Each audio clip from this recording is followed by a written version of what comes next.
go. See, I told you there'd be a countdown. I like the countdown. It tells me when to go. So welcome to another episode of Stories from a Bar. I'm your host, Chris Osborne. For this episode, I'm hanging out with Art Fredette. How are you, sir? I'm well. Thank you for having me. It's really an honor. Yeah, welcome. I really appreciate you. Appreciate you hanging out, taking the time to chat. Because you seem like quite a busy guy. Busy guy. Yeah, well, there's things to be done. Yeah, I work a little bit. Yeah. Always busy, always running. It's fun. And this is cool because honestly, in the 7 years I've been doing the radio station, the newspaper, you're the first podcaster to ask me on the show. Really? Wow, I'm surprised. Yeah.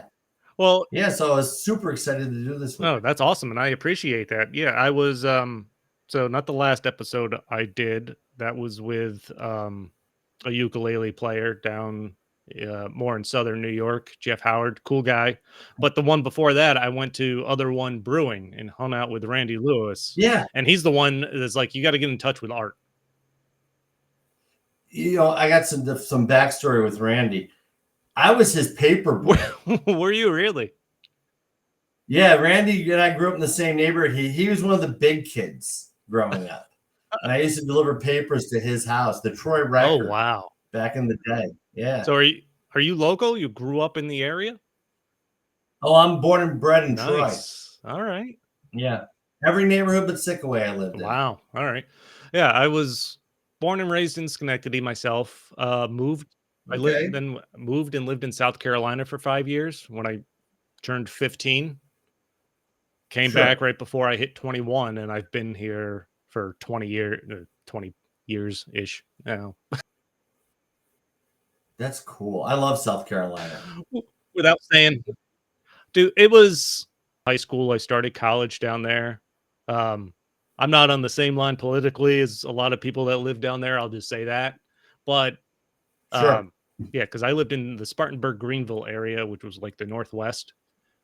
But living through high school and starting college, that's the pivotal time. That's kind of like when you make a lot of the friends you'll have for the rest of your life. For the rest of your life. And actually, funny, since I moved back up here, I talked to my New York friends about it. One of them, my buddy Nick at the time, we took a road trip down there. And at that point, I had friends scattered all across the state. So we took a road trip and just kind of circled the state, visiting old friends. And I got to kind of connect that New York, South Carolina connection for me, which was fun, and see all these guys. My father lived down in South Carolina for a while. Oh, yeah? What part? He said UCLA. Okay. Upper Conway, Lower Aner. All right. So just in from Myrtle. All right, yeah. It was in that area. I love it down there as far as the weather. I don't know if I'll ever live anywhere but New York State, though. I just kind of addicted to this place. I don't know why. It's, as much as I complain about the winter, I don't know if I could see myself leaving. Like, I tell myself I could live down south again at some point, maybe. Like, I really like Charleston. The coast, but I mean, that's got dangerous storms. Shit.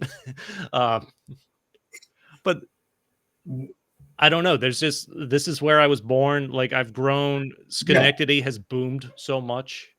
It's so cool over there. Albany is changing all the time for the better, I like to think. And one of my favorite things to do, one of the reasons I started the podcast, like I started going to breweries, the local music scene. Like, I just feel like we're in an area that can't be replicated that often somewhere else. I mean, well, even like back in the 50s and 60s, this was a test market for all the major record labels. Was it? Yeah, because there was such cultural diversity that they would put stuff out here to see how it sells first before they go nationwide. Oh, wow. So, like, a lot of the R&B and, all that stuff would get tested here first. And then they would, here and a few others, obviously. And then they would, then if it caught on, the sales were good in this type of market, they'd go national with it. Fascinating. Like, one of the big stories about is a band called The Contours. You know them. Do You Love Me? Yeah. Oh, okay. Yeah. I definitely know that. Well, around here, the flip side, the B-side, Shake Sherry, was a bigger hit. Was it? Okay. Yeah, it tested bigger around here than Do You Love Me? Interesting. Did. So it's just one of those cool things. I think what's great about our general capital region area is we're literally less than a 3-hour train ride away from the city, Boston, Buffalo's not even that far, like a lot of major cities. And what's funny is it's getting so pricey in those places. They're moving here. Eh, Yes.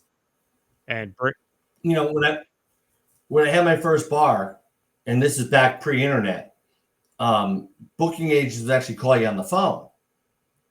And the Albany, Schenectady, Troy area was important to them because we were 150 miles from everywhere.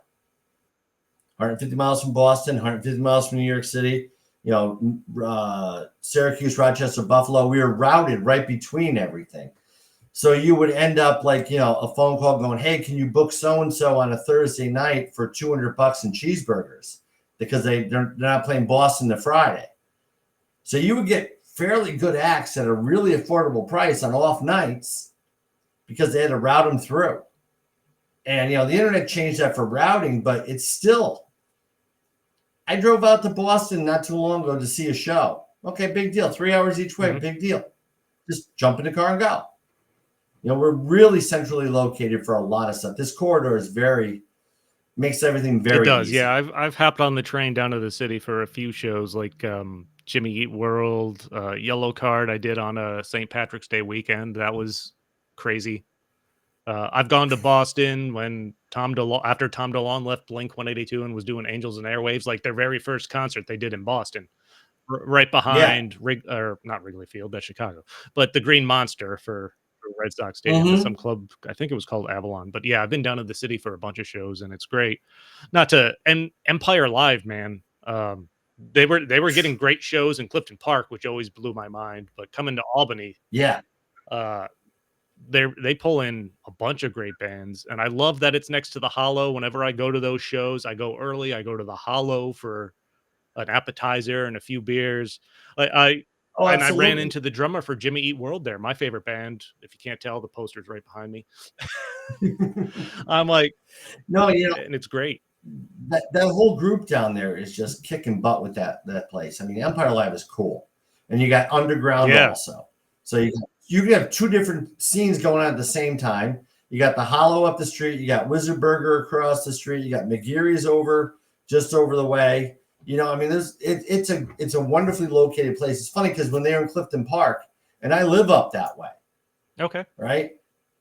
I wouldn't go over because that corridor of 146 was like just police heaven. I'll go to Albany now to see a show quicker than I would there.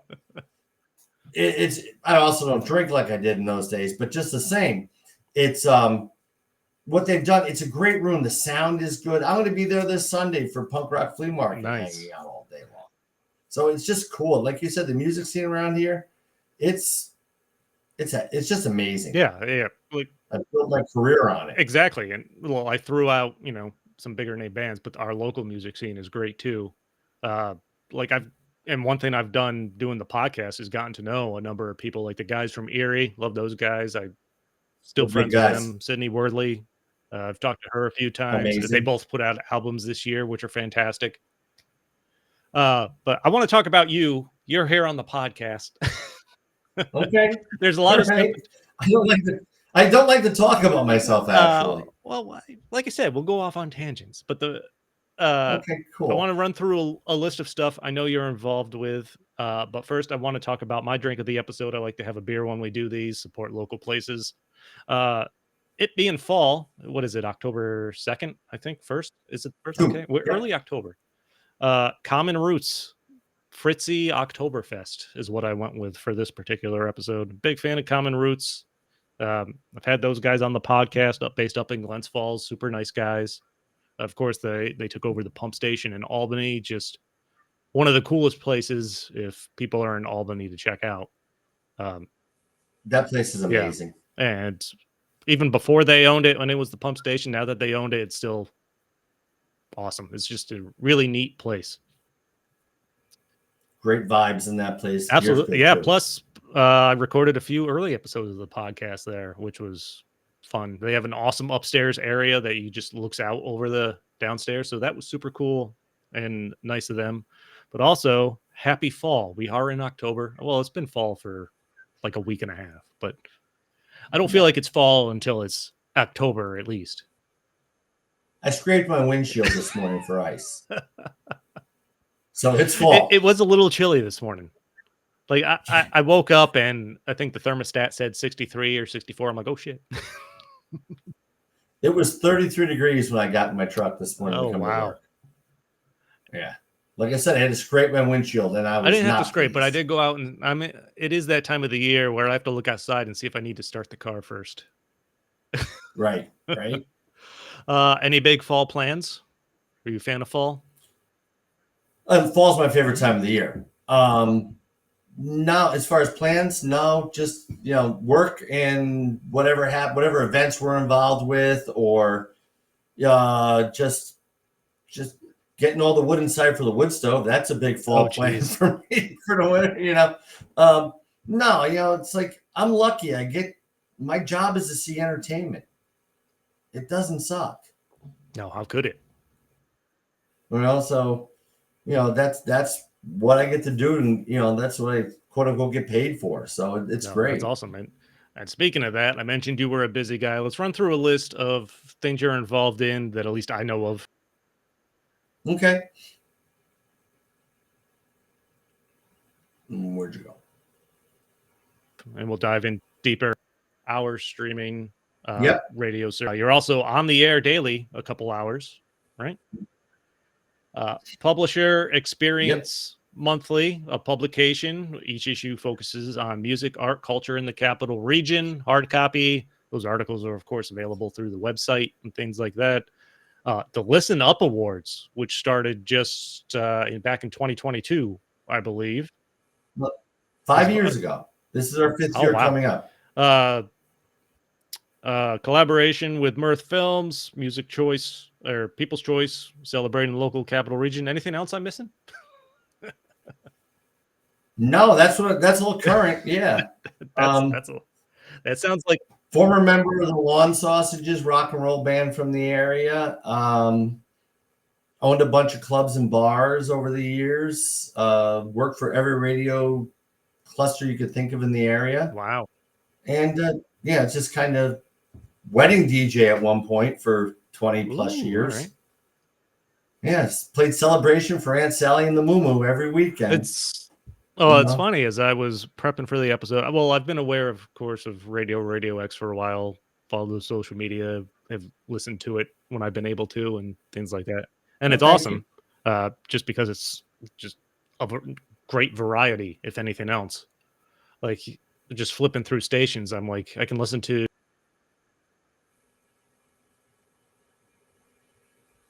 Ooh. Did I pop out for a second? You popped out. Now you're on the other side. Change that. I don't like that. Oh, there we go. Yeah, I don't know what's going on. I keep having the connection thing pop up, and I don't usually have that issue. It's that Atlas thing that's coming into this. That's true. I blame the government shutdown. That's what I blame. But there you go. There you go. Let's blame them for everything. But like I was saying, been aware of RadioX for a while. I've been able to listen to it a few times, and I enjoy it because not only do you have local stuff, it's just a variety. You never really know what's coming. And thank you. Because I listen to I don't bother putting in CDs or throwing on Bluetooth or anything when I'm in the car, because I'm not usually going on long drives. So I flip through the radio stations, and I'll eventually catch something I like. But after 2 or 3 songs, I'm like, I need to kind of mix this up. And that's what you guys at RadioX do a great job of. So I think you mentioned it been about 5 years since RadioX has kicked off. Actually, we're 7 years. No, we're in our 8th year right now. June 1st will be 8 years on the air for us when we get to 2026. Wow. Did you, when you started it, did you have any idea of how long you thought it would last or be able to go or anything like that? Well, no clue at all. I mean, I always joke and say to the guys, we do this because we thought it would be easy. It's not. I started doing radio like in the 80s on Oh, WRPI wow. as a kid, and went to college for a hot minute to do that, and then left college, went to New School Contemporary Radio, worked on air in a couple places, fell into the sales side, got out of all of it, went and owned bars, got back into it.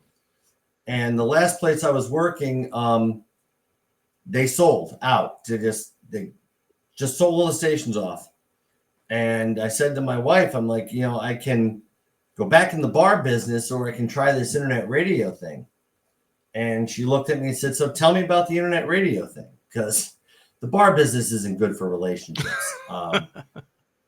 And we took a shot. And 6 months in, I started the paper, and just been going with it, And you mentioned the variety thing. Like I said, coming up on college radio and WRPI, the whole point was to not play genre specific or era specific music. It was to try to give the listeners something adventurous all the time. And I equate it like to pizza. All music is notes and chords and what have you. Pizza is dough, cheese, and sauce. What's the toppings? I don't want to eat just pepperoni pizza every day. I don't want to eat just sausage pizza. Maybe I want chicken marsala pizza. And I approach music the same way. You mix it up. I mean, corporate radio is very much like going to McDonald's and go, I'll have a number 2 every day. That station is number 2. And the next thing is a number 3. And you can supersize it with 2 4s or whatever. But I just got bored with it. I sold it. And I do enjoy some of the local radio. I mean, EQX is amazing. That they are usually my go-to. But, other than that, I can hear Led Zeppelin 5 after the hour, every hour on certain stations. And it's the same 8 songs. So I wanted to do something that was for people who actually dug music. Some of the artists are maybe something you've never heard before.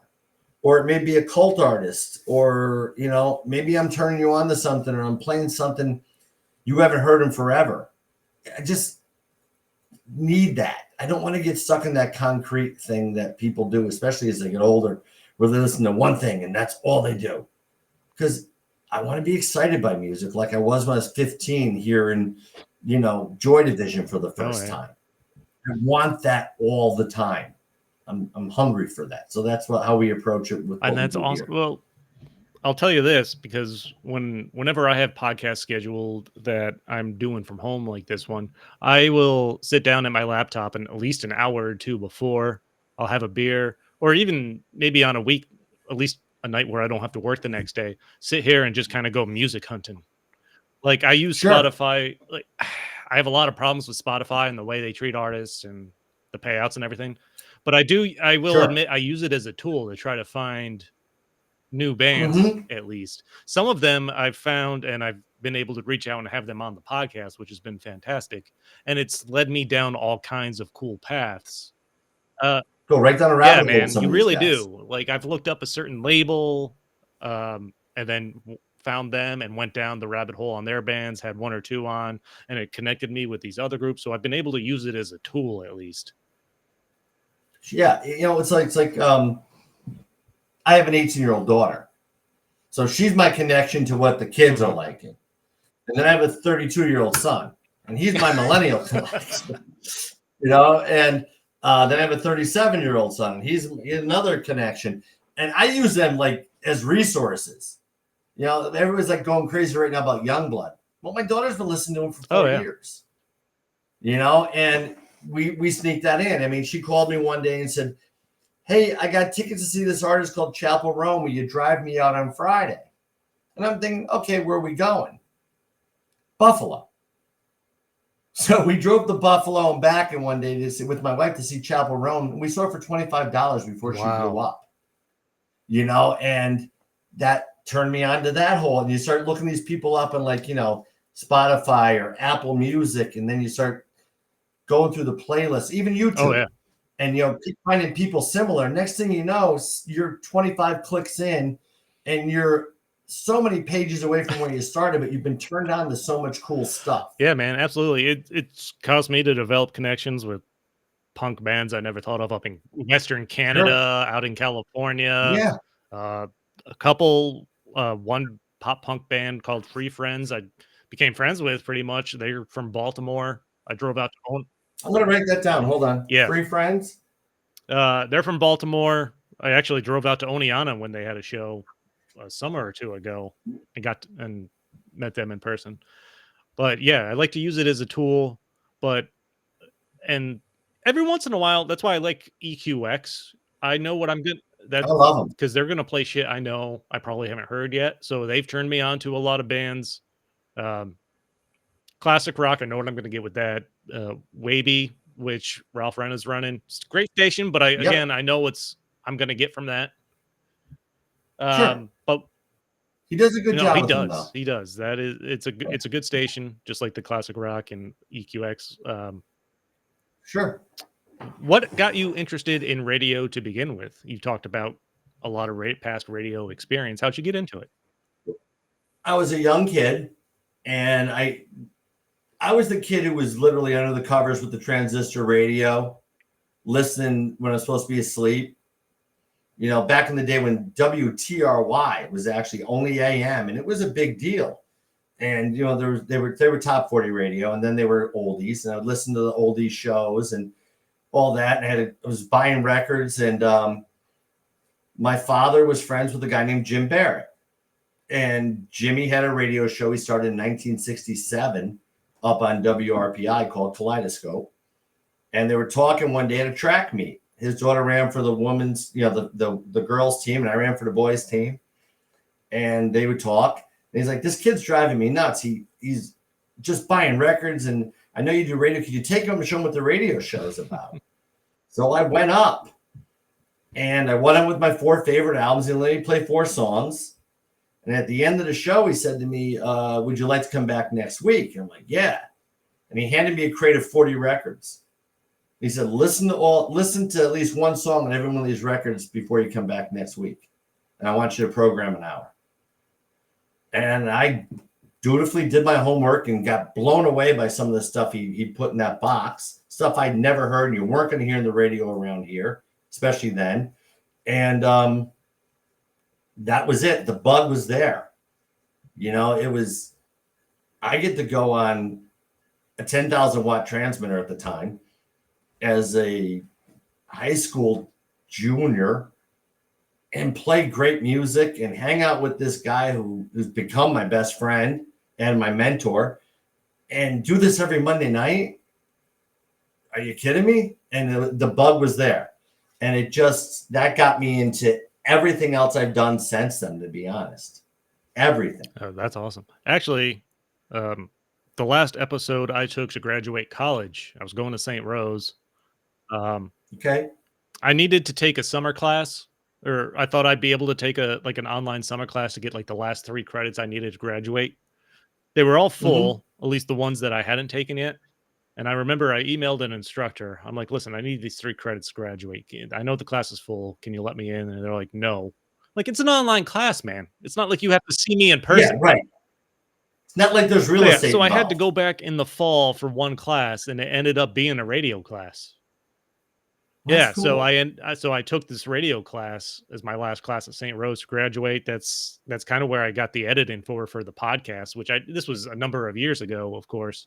That I'm like, I'm taking this class, like it was fun. So I worked the board a little bit, did some interviews, learned how to edit. Like I probably won't use this, and then I started the podcast. Then you Yeah, start doing this. So but yeah, so I had a little bit of radio experience with that because I was doing like a weekly sports thing at the time. That was like my project. yeah. But so you've done a number. You were in the bar business. At what point did you get to? I'm going to start my own online radio. Well, I was working for Empire Broadcasting up in 16 and 17. And that was WAIX 106.1 The X. I'd been selling ads before that for the spot, help them with what they were doing. And I left the spot and gone there with a friend of mine to do sales, and they offered us a signal to program. So it's kind of what we do on Radio X, but it was a a little bit more commercial because you had to, for the FCC airwaves and everything. And was doing that. And like I said, I go to work one day and they're selling off the cluster. So I loved what I was doing. I thought maybe I can make this work on the internet. And I took the shot and here we are. It's really just that simple. It is an all streaming station. Do you have to worry about like the FCC or anything? Okay. No, they have no dominion over me yet. We'll see what happens. I am getting a little concerned these days, to be fair, but yes. Yeah, I mean, you can easily be, demonetized and stuff, but we play the songs the way the artist recorded them. So yes, there will be an F-bomb. Yes, there will be, the DJs do not do that stuff. They're not Howard Sterning it up there, dropping, they're not doing that. We do it as if we're on regular radio as far as our broadcasting. But as far as the songs, we play the song as is. There is no FCC license. I do pay music licensing to all the majors. We're for real. So the artists do get whatever pittance that these music licensing places drop to them because they're the best protection mafia racket ever created. All of them. I mean, ASCAP was created by the Gershwins and Arnold Rothstein way back when. Arnold Rothstein was the dude who fixed the World Series with the Black Sox. So it quite literally is a protection racket. Yeah. So you spent a number of years in the radio business kind of doing selling, on air stuff. Well, what were the challenges for you when you're like, I'm going to go start my own thing, albeit online or anything? Well, the biggest problem I had is getting people to realize it's a radio station online. You mentioned Spotify, they mentioned Pandora, there's Sirius. That's all online radio. But the idea of it being locally done was like foreign to people. That's still a bit of a battle. I mean, now with the advent of people logging in their car, it's a lot easier. My wife and my daughter don't listen to the regular radio in their car at all. It's all across their phone. It's going that way. But 8 years ago, everybody's still presets and there's your buttons on your car. Yeah. But, I look at the numbers every week. They grow steadily every week. We have listeners around the entire world. That's the beautiful thing. And, the whole idea of tying the paper in with it and, the website with, what we offer there. You said we have the physical paper's out, but the whole paper's on the website over the month.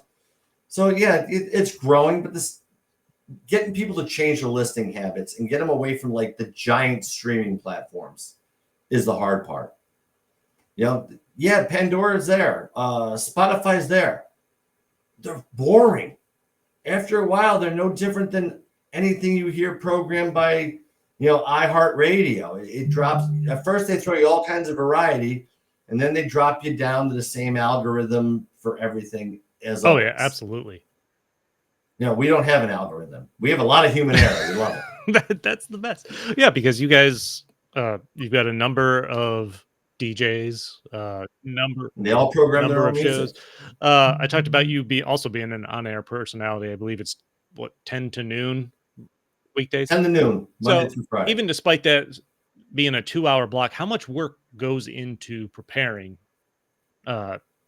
just like a daily routine for that? It honestly, I go in and I pick what I want to play out of the library. We've got 15,000 songs in the library, and I put probably 90% of them in there myself. A lot of it came from like my collection, friends' collections. People turn me on to stuff. So I go in and I just start scanning, and I'll pick one artist and who would file that good? Oh, I know that guy. And then, it's like a little adventure of it. It takes about an hour to program the music. And then, to do the voice tracking, that doesn't take too much. That's, 20 minutes. All right. Yeah.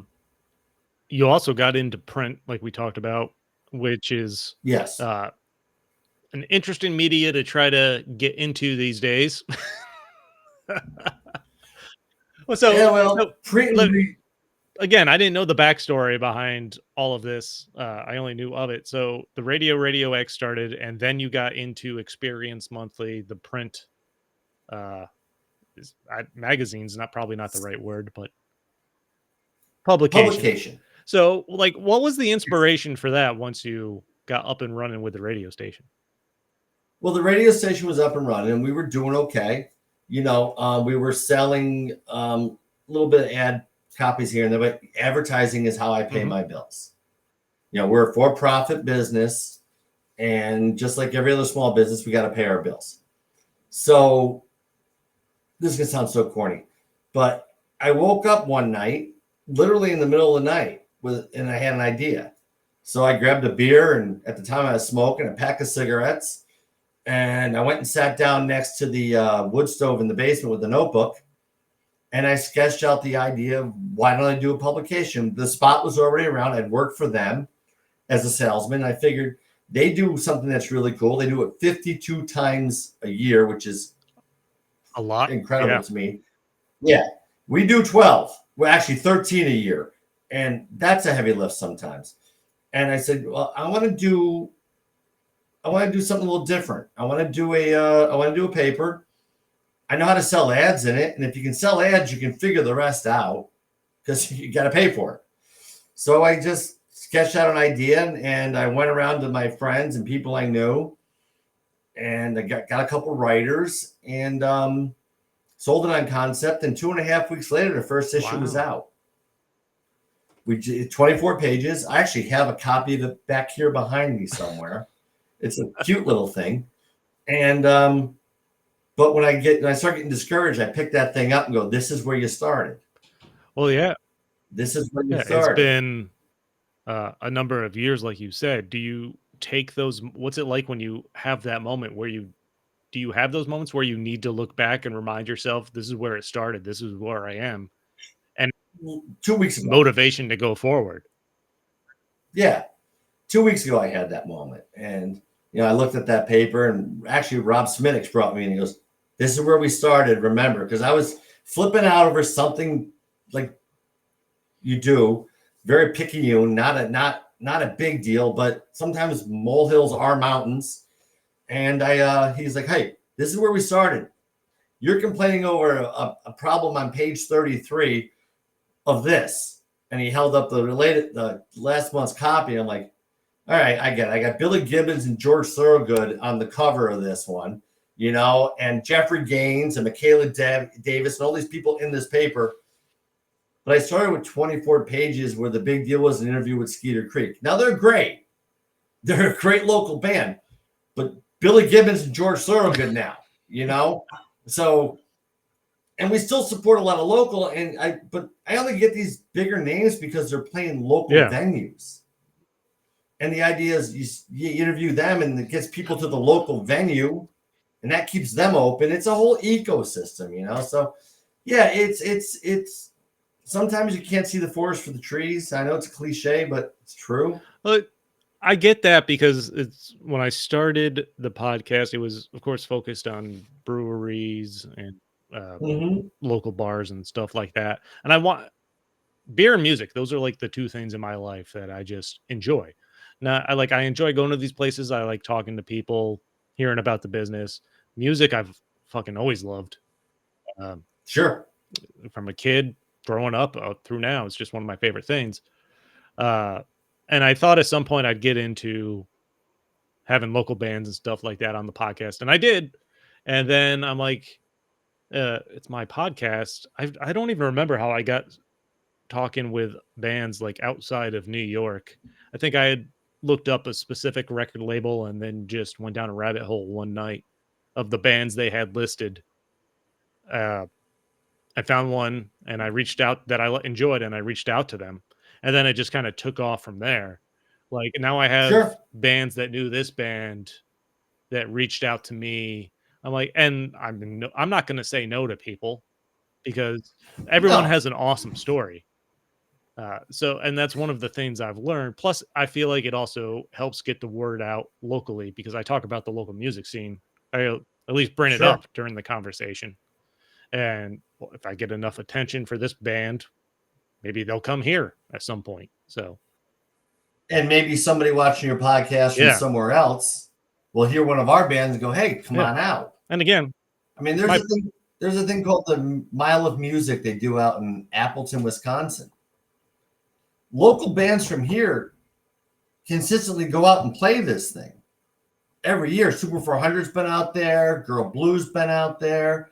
I'm sure Cersei's been out there. Those guys yeah, are road Jesus, warriors. They're every post I see everywhere. about them is they're on the road somewhere. Yeah, I mean, and they're really nice people too. On top of it, once again, our local scene, it's amazing. I've been involved in it for 43 years, and we do an hour of local every day at lunch, Monday through Friday. The local lunch, boom, and then at least one local every hour of broadcast. And I like the idea that somebody in Hungary may be hearing Brick by Brick, or somebody in England is getting turned on to, I don't know, Off the Yeah. Record, or Black Cat Elliot, or, Ginger Jesus, or a plethora of these bands that are out there. I love the fact that we can literally expose the 518 to the world because we're internet. We're not limited by a tower. Everybody streams, yes, but that's our whole push. Yeah, and that's something I realized after I started doing the podcast. I'm like, fuck it, I'm just going to talk to whoever I want to talk to, and then I made that connect. I kind of made the connection afterwards. I'm like, this helps them, and it helps me get the word out about our area, and it's been great because I've had Canadian punk bands reach out to me. I've had California punk bands reach out to me because that's the music I'm particularly into. So I make sure to throw out a couple local places. Talking about, but this is a good segue into, I think, the Listen Up Awards, because this is started back in 2022, I believe. Local music award show put on People's Choice to celebrate the local music scene. How did this idea come to be? This is gonna get me in trouble. We were leaving another award show. My friend Rob Sminix, my friend Kit Haynes, and myself, and they felt it's judged by a panel of people. They felt it didn't have enough voice for the people, and they said you should do a thing called the Arties. And I'm like, no, I don't have that kind of ego. I don't want my name on much of anything. I just want to do my job. But I got thinking about their idea, and I said, I'd really like a People's Choice Awards for around here. But I want it to be silly. I want it to be fun. No gatekeepers, none of that. Just want the people to pick. But I do want to give like a Hall of Fame thing where we can make sure people get, and we'll pick that ourselves. And we'll make no bones about it. But the whole idea is, and it's right behind me, listen up, is people, they vote. And if you get the most votes, you win. That's simple. And you can vote as many times as you want to. You can vote like you're in an Arizona primary. I mean, you can just keep voting, or you're a dead person in Troy. You can just keep voting. And, is it fair? Is anything fair? It's as fair as it's going to be. You put the effort in, you can win. You can sit there in front of your computer, literally, in your underwear, and vote for yourself 5,000 times a night. And okay, so you might win the plaque. The whole idea is just to get everybody in a room together, not have it be serious. Let these people network and talk to each other. I can't tell you how many bands have told me, I met so-and-so from this band at the Listen Up Awards, and now we're doing gigs together. Or now we're working on a song together. It's award shows by their very nature are stodgy. So we just wanted to do something goofy. That any other award show in the area, they can be the Oscars. We'll be the Nickelodeon Kids' Choice Awards, and just have It is, fun. man. Those are always the most fun to watch because you know what you're gonna get with those other awards. Yeah.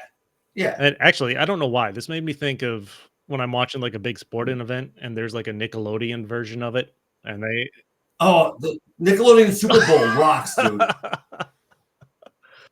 SpongeBob doing the play-by-play. Yeah, I It's know, man. Those are amazing. so much fun to watch. Even if you're not, just tune in for a few minutes and you're like, Exactly. Just for, once again, for the yeah, variety, it's right? great. But no, like I said, we don't have, I can't even vote in the Listen Up Awards. None of my staff can vote in the Listen Up Awards. And if an artist wins, say, best rock band, they're not eligible the next year. They can't win. So that way, no one wins 2 years in a row. You don't get the same people win the award year after year after year. That was part of the idea of it. And if to play the award show, you have to have won. So we picked people from the year before who now can't be voted. We picked 4 bands out of that group to play the Yeah, and next that's all, year. and that's one of the things I was reading that I thought was so awesome. So all the people you have play during it are the previous year's winners. And I'm like, Yes. it's set up is just an awesome setup. Well, Frankie, Rob, and I worked very hard on trying to make it fun and also make it really fair. So somebody else is always getting a chance to be in the spotlight every year. And that's the point. Otherwise you can just, I don't know, some band could win the same category every damn year and people lose interest. We also don't do any media in our award show. It's only about the venues and about the artists. There's no best paper, best radio station, nothing like that. Because one, it's a radio station and another new media company running it. It would smack phony if we did it. So we leave those categories out. I don't recall what time of the year is the awards usually. It's usually, we've been doing it in March. This year we're going to do it a little earlier. For a couple reasons, because we're doing a 2-day event this year because it's year 5. And we're going to do something we've never done before. We always induct like 4 to 5 heroes. We're doing a whole hero night. We're bringing in 20 people this year because there's so many, and I'm afraid of running out of time and not getting all these people. There's so many wonderful and deserving people, and I just want to get a large class in to celebrate the 5th year. And then the second day, we're doing the standard award show. So it's double the bands to play. It's double the, so we really went deep into last year's winners for this year. And we're going to try to make a weekend out of it. And I do the show at 3 p.m. Well, some of these guys have gigs that night. So this is good. They can go to the show and go to the gig. Where's it going to take place? Do you know yet? Cohoes Music Hall. Okay. We work with Owen over there from Playhouse Stage Company. He's a great gentleman, and it's next door to the station, so that makes it easy for me. But it's a perfect size room. It's 475 people. Yeah, that. So we can sell it out, and have a great crowd, have a good time, and it's comfortable. That makes me think. So when you're going to start RadioX, I know you're based out of Cohoes. You have a station building. What were you looking for? Like, were you looking for a specific like office building when you're like, I'm going to start my own online radio station? We were in a strip mall in Waterford. Were you? To okay. Start. In a former Curves gym. Yeah, it wasn't very big, like a little dance studio type gym. And honestly, price. It was priced there. It was a good room with a nice little performance space in the front. It was affordable. And then the pandemic hit. Yeah. So the same landlord had another space that was literally a room. And I crammed everything into one room and rode the pandemic out there. And then where we are now, was a former dentist office. So I got 8 little rooms. So I got a studio for production, one for broadcast, a couple little offices, a small reception area. It just made sense, and I found it here in Cohoes, and I went for it. Wow. Super interesting. I want to make sure we give a shout out to some of the sponsors at least. Mirth Films is also the other part of the Listen Up Awards, if I'm not mistaken. Right? Absolutely, 100% our partner. I know they're a local. I don't know a lot about them, to be honest. Is it a local film based? Frankie's amazing. He's probably one of the best videographers I've ever seen. he shoots fun stuff, and he's a photographer, a videographer. They do some content, like reviews and stuff, like written stuff on their site. They're like we are. They're a new media site, but the guy's got an eye you wouldn't believe, and he's just a great partner to work with. There's so much in this. So it's so competitive in this little media world we're all in right here in the Capital District. And Frankie's just a guy like, let's go ahead and do it. He's just a nice cat, and he's so good at what he does. We couldn't pull it off without him. That's awesome. That's one kind of similar to a lot of the breweries and bar people I've talked to. It's a community. Like they help each other out. Yeah. It's one of the things I've learned doing the podcast when I'm talking to musicians or people outside of the brewery like yourself now, and just other local businesses. Like everyone's aware of each other. They do what they can to help each other out. And I think that's what makes for just a great area to be part of in general. I like I said, that partnership is so fulfilling for us. We work with a few other people here and there that are really amazing. It's, if we don't just take the rising tide raises all boats approach, it'd be nice. But you get some small money politics in there, and everyone in the whole thing is music scene. They all know each other, and half of us have slept together. So it's it can get contentious at times. It doesn't need to be, but it can. But in the end, we're not curing cancer. We're writing about bands. I mean, it's a great way to live. It's so fulfilling. But are we really changing the world? No. We're having fun. No. Yeah. And if you can make a couple bucks and pay your bills on it, that's the dream. Yeah, that's it. You were talking about how you reached out to people through the podcast and stuff. Like literally because of this, I got to interview Paul Collins from The Beat. And people are like, how do you talk to Paul Collins? I said, I sent him a Facebook message. And he answered. Dude, I'm always shocked when people respond on social media. Like every once in a while, I'll shoot a message out to somebody I think is above my pay grade, for lack of a better term. Sure. And I've gotten a response. Like I've shared a few messages with like Art Fredette, the lead singer of Bolin from Soup, when they were coming to town, and then they ended up having to cancel their show at the time. But you never know, man. You got to take your shot. I tell the guys when they're telling my writers will go, I want to interview so-and-so. He'll never answer back. I said, what's another no? Yeah. It's like when when you're in middle school. I had this one friend who he's going on to become very, very wealthy. And you could see it in 6th grade. He'd walk up to the prettiest girl in school and go, you want to dance? And she'd say no. He'd look at her best friend and say, you? And he'd go right down the friend line until someone said yes, because he wanted to dance. And he was that guy. And what's another no? I mean, the worst they can do is say no. It's not like they send a hit squad out for you or something. They said no. There's somebody else. And it's like that with sales and anything else too. Just keep plugging, keep knocking on doors. I think the moral of the story is just don't give up. There's no reason to give up. Because what else are you going to do? We talked a lot about it, or we talked a lot about the big topics, but at this point, the station's been going for a few years. You've had the publication out there for a number of years as well. You've got the Listen Up Awards up and going. What keeps you going at this point? What have you not done that you are trying to still accomplish? Oh boy. Oh, I don't know. Honestly, I'm so focused on this. I mean, I've done a lot. I've had a good time, not always best for me or the people involved with me, but we've been around a while. And, I'd like to see the paper get a little bigger reach. I'd like to be more regional than just 518.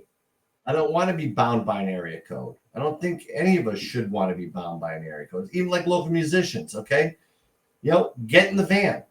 Bruce Springsteen got famous because, one, he's never held the day job. All he's ever done is play guitar.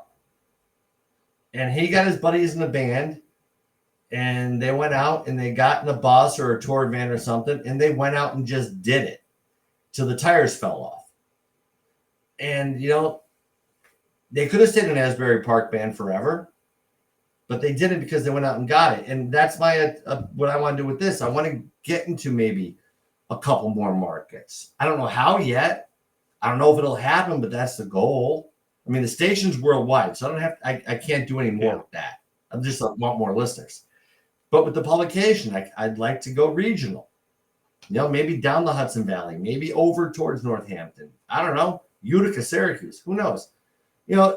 It's all possible. It's just go out and get it. Got to work and figure it out. It's only money and time. Indeed.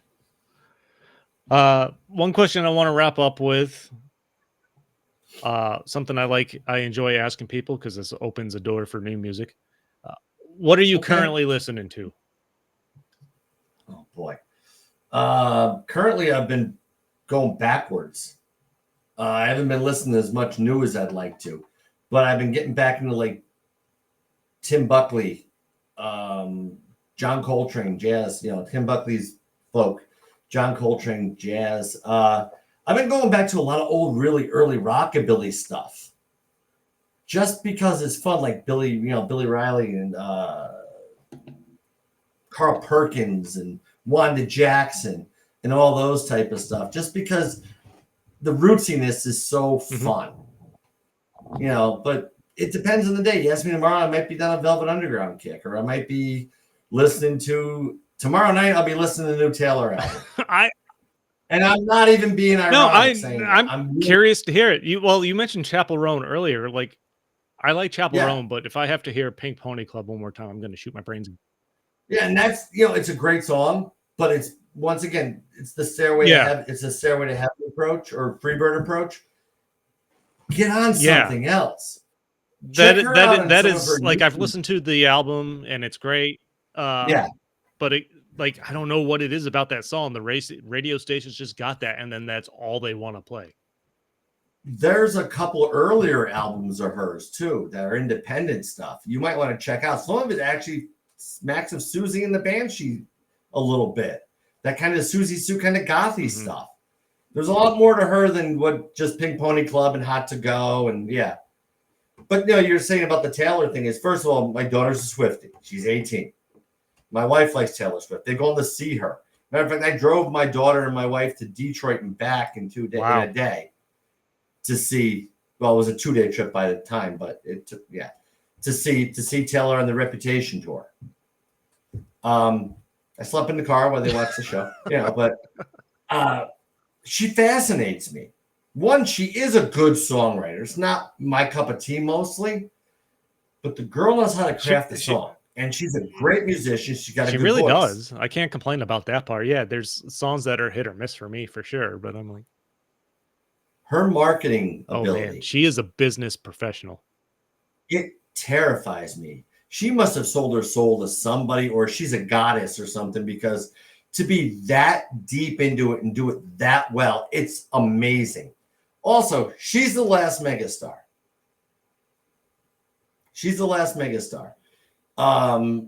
Going back to algorithms and all that, everything is getting more and more factionalized and fractionalized by the algorithm. She's the last one. I mean, Beatles, Stones, Elvis, Frank Sinatra. Well, you know what's interesting? I saw an article because after she got screwed over by Scooter Braun owning like the Masters or something like that, and then she went back to re-record basically everything she's ever done, which is honestly one of the most punk things I've ever seen. Originally done by Prince. Prince did that first. But now when people are signing record label deals, they're writing in clauses that call in the Taylor Swift clause, where you can't go back and re-record your shit just because. Yeah. Well, Prince did that with Warner Brothers. Did he? When he changed his name to the undecipherable symbol, they actually owned his first name. So he went in, he was the only cat in all those records anyway, up to 1999. He played all the instruments in every record he ever recorded till 1999. And so he went in and redid them himself and put them on his own. I will say one of my favorite, and I bring this up every time I'm talking about music. So for people that are going to hear this for the upteenth time, I don't care. Butch Walker, one of my favorite singer, songwriters, record producers, worked with Taylor to recreate I don't even remember which album, but I have his poster up here. But he's by far one of my he might be my favorite singer songwriter in general.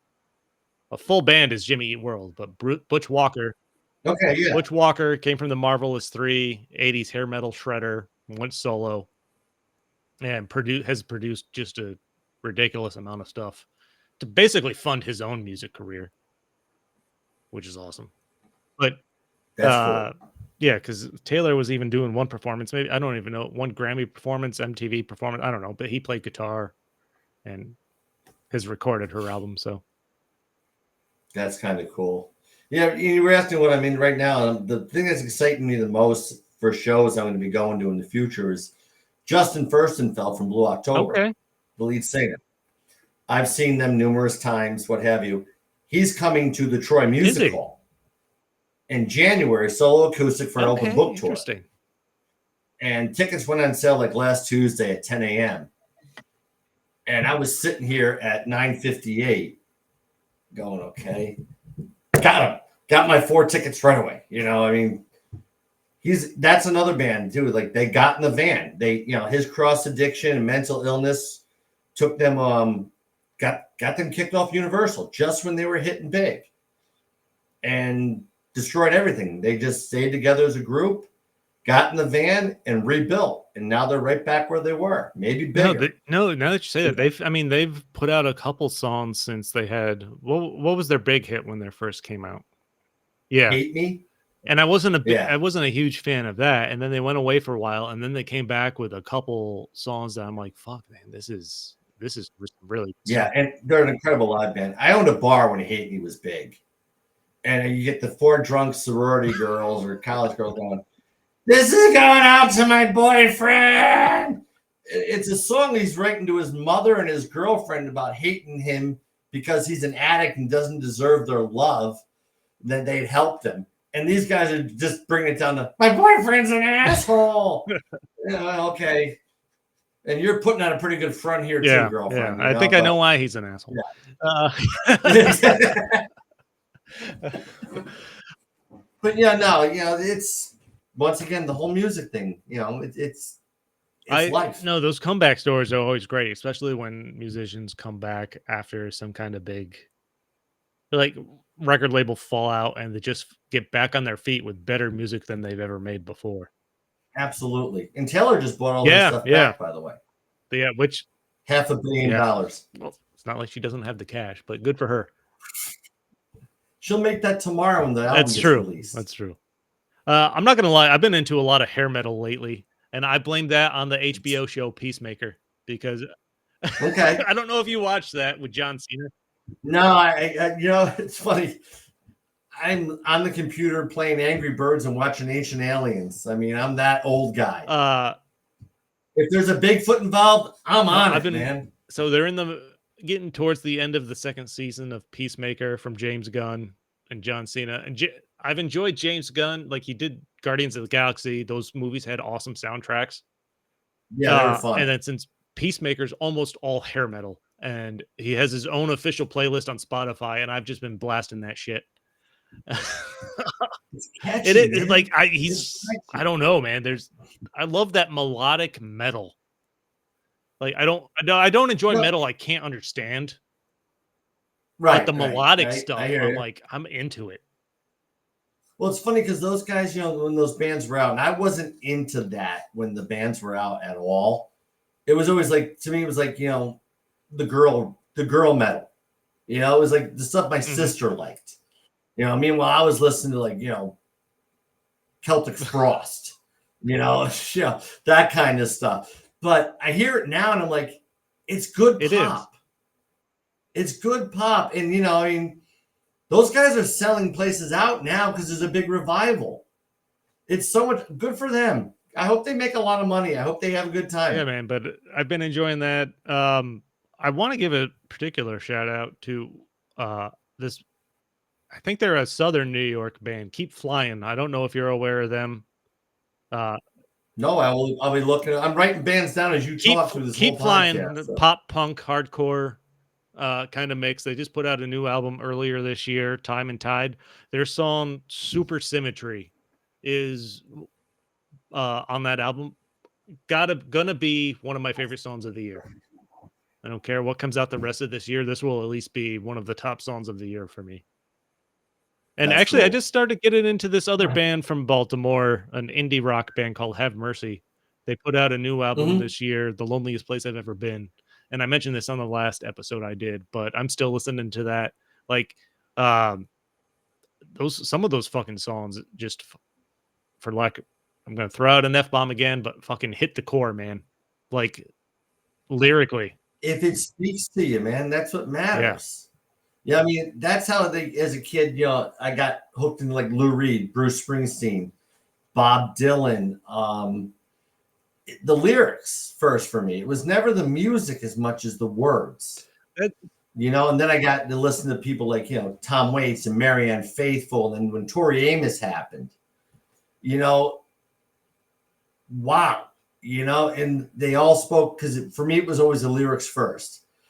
Guitar solos are great. Love them. I love a great guitar player. But anybody can stand up there and go forever. I mean, Trans-Siberian Orchestra, perfect example.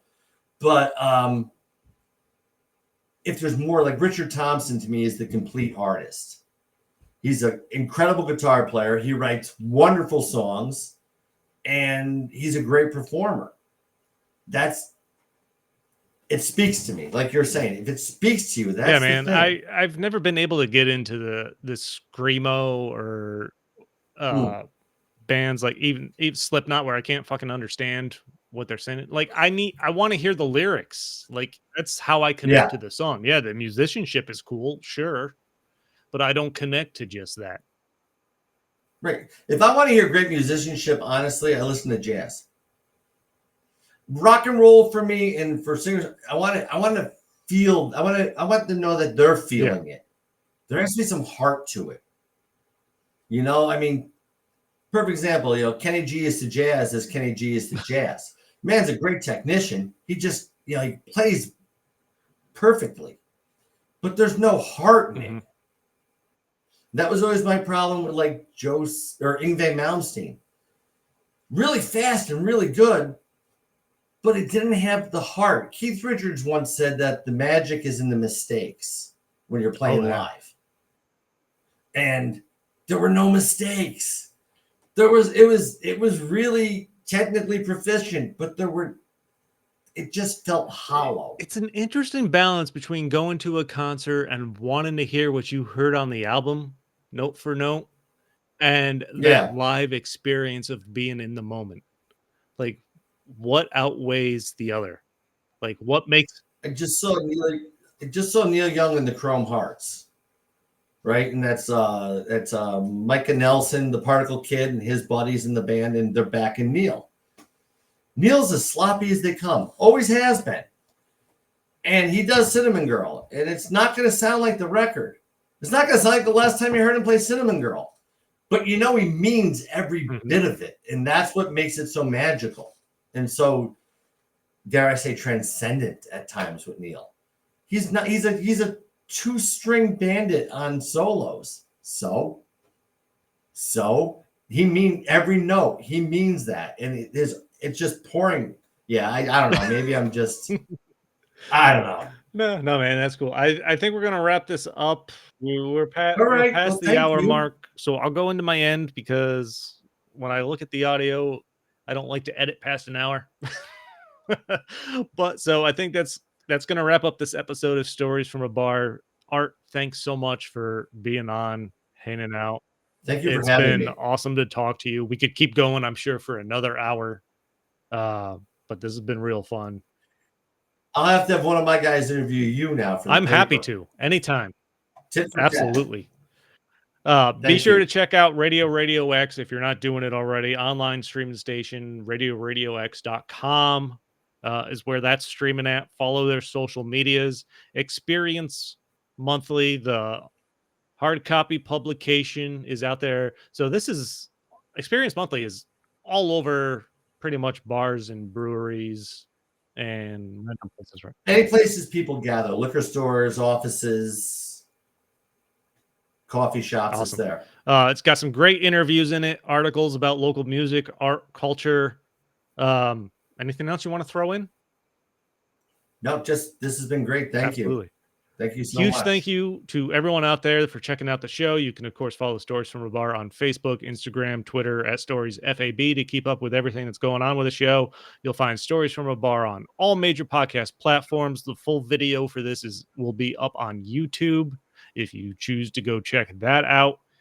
Be sure to like, subscribe, more importantly, leave fantastic reviews and share the hell out of it. So until next time, cheers.